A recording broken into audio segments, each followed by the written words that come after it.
You know, it happens eventually, whether anticipated or dreaded. At some point, all kids move out and the house seems empty.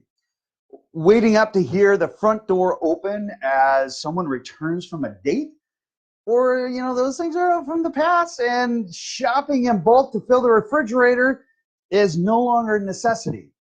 Nagging about homework, checking grades, and of course picking up all of the sports equipment around the house, that is really a thing of the past. And then the next question is what's next? And this is a question that all empty nesters ask.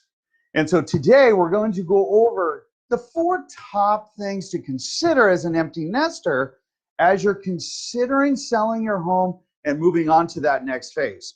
Again, my name is George Moorhead with Bentley Properties, and I've been selling real estate for about 27 years. And we've got some great information for you. And at the end, we're going to go over what the number 1 question is to start. And then 2, I want to get your feedback. If you are an empty nester, if you're in the process, if you're at the tail end of an empty nester stage, I want you to reach out to us, and so that we can basically kind of build a bit of information, some guidelines to help others like yourself, so that this transition becomes a little bit easier. There's no strings attached, but we'll go over that in the end and how best to help others. All right, so with that, let's talk a little bit about this. First, we do have a 3-fold brochure. I want to pack it with more information. And again, we'll get to that at the end of the day. Empty nesters, how to sell the home or how to sell the place that you call home. The first thing or actually the second thing that we have to talk about really is why. Do you really feel that it is necessary to sell your home? And that starts with, maybe the home is too large, you don't like the stairs, maybe there's just too much landscaping, maybe you just want to change a venue where you have more sunshine. That could be when we talk about a change in lifestyle. You might be saying, I've been dreaming of golfing in sunny days, 360 days a year. I have to go someplace to do that. That's perfectly fine. It just depends what you're looking for. It might even be just a simpler lifestyle. Here in the Seattle metropolitan areas, the Puget Sound area, the East Side areas, it's pretty hectic. It's getting faster and faster pace. Not like some other areas, but still, it is a pretty fast pace. And maybe you want something that's a little bit slower, and that's just what you're looking for. Whatever those reasons are, that is the first thing you need to understand is the why. Because then that also evolves into the second one. Do we need to define more clearly what the next house is going to be? What will it feel like? Okay. Does it need to have special benefits, like wider doorways for a wheelchair? Wider, does it need to accommodate a walker? Do we need to have any special types of, access or approach? Things like that. Do we need to make sure we have an elevator? So these are all things that need to be considered as you're looking at making a move. So, which then comes into the cost versus residual versus lifestyle, which is the next consideration that you want to keep in mind.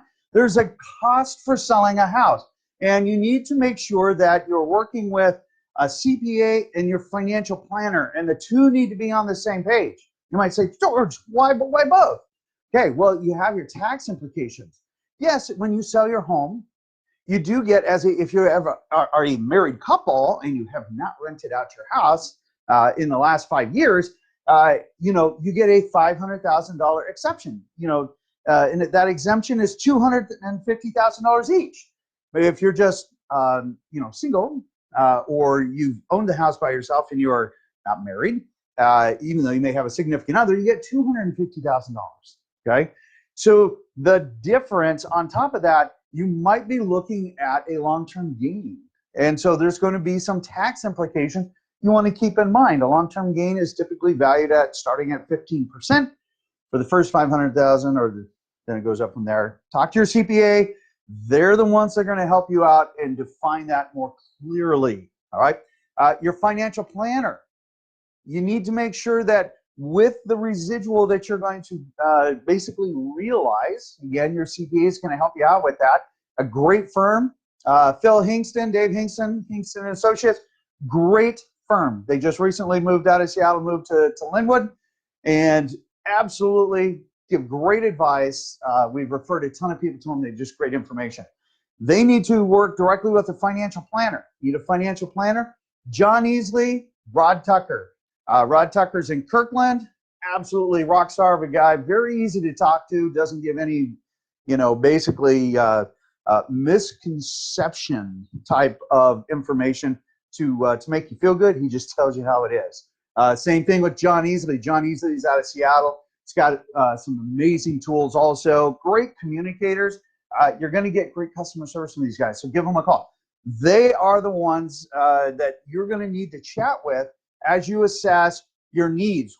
How much money do you need every single month? Do you need to look at a third source of what we call residual income?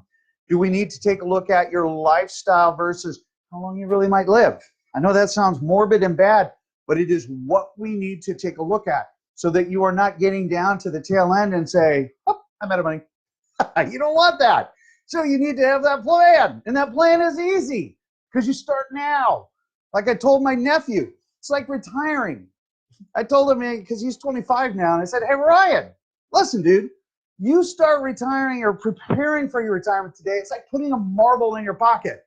You'll hardly even notice it. But if you wait until you're 35, that's going to be like putting a golf ball in your pocket. You're going to notice that. You can still do it, but you're going to feel it. You're going to notice it. If you wait till you're 45, holy smokes, dude, that's like putting a baseball in your pocket. You're going to notice it every step of the way. You're going to feel it. And if you wait until you're 55 to start planning for your retirement, well, that's like carrying around a beach ball. Guaranteed you're going to know this. That analogy clicks with people. It's the same thing here. We need to start this planning. We need to put that marble in our pocket and start planning this out now so that you have a good game plan. Because here's the thing. You don't always have to sell your house, right? Okay, so what about setting up as a servicing for like an Airbnb? Granted, that's more of a modern thing, hence that's why the title in today's market, right? Okay, what about renting out as an ADU? Does your home allow itself to be an ADU or to host a student? Okay, I'm a past Rotary foreign exchange student. There are a lot of students that come in. There are paid students. There are college students. There's an option for residual income. Does it make sense to rent out a portion of your house to offset that? Some of you might be saying, no way, man, I don't want anybody in my house. That's totally fine. I get that. There is just other options to help you to maybe mitigate that. Mitigating property taxes. There are ways of doing that, and we will talk about that on a different episode. There's a difference between getting a tax relief versus, and I just drew the blank on it, but basically it delays. It's a deferral, a tax deferral. Stay away from your tax deferral, but it's also income-based. So we need to keep that in mind. Hence the financial planner and the CPA as we work through the selling costs to make sure that you're making that really, really good decision, all right? You need to define also, what are your hobbies, okay? We talk about lifestyle. What are your hobbies? What do you like to do? What do you not like to do? Do you need a home office? Things like this, because your lifestyle is going to now take on a completely different role. Can you use your hobbies as a income generating thing? My mother could, she's very talented. My sister could, she's very talented. I am not that talented. So I had to plan and plan good because I know where my limitations are. And drawing is not one of them, as you can tell from past drawings. I don't draw very well. All right, so you need to define your hobbies and your activities so that you understand what this home is going to meet to match your lifestyle, wherever it is, whether it's the current or a new one, all right? Again, think about an ADU. Does that make sense? That also gives the future of a home provider to take care of you as additional living space or an au pair or something like that. Again, Airbnb is another great option to consider. Okay. The number one question. Everybody wants to know, George, what's the number one question? All right, let's get to that. Here's the number one question. And we hear it all the time. George, where am I going to move to? And I totally get it. That is, without a doubt, the number one question. Hands down.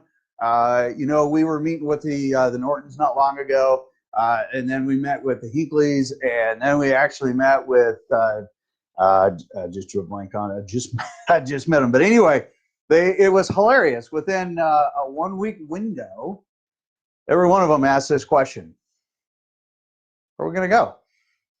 It's a great question. So I'm going to reach out to everybody that is watching this. If you have a parent that is an empty nester, a grandparent, anybody that we can draw on, we are calling for help right now. We are trying to help people answer this question. We're looking for all of the great ideas. We have some, okay, that we can share. But boy, it sure would be nice to get some other thought processes from other people and what they're going to do. Jeff Gerke on my team, he's like, George, man, we really need to come up with a list. We've got to do this. Luke says, George, you need to come up with this list. And I'm like, okay. So we're working on it, and I need your help. Everybody watching this, ask your parents, ask your grandparents. If you're in this, I want you to reply back. How? Reply back to the Facebook post. Tell us what you know. How can people prepare? What did you do to prepare? What did your parents or your grandparents? What are you personally doing right now to prepare? How are we answering this question? Where should we move to?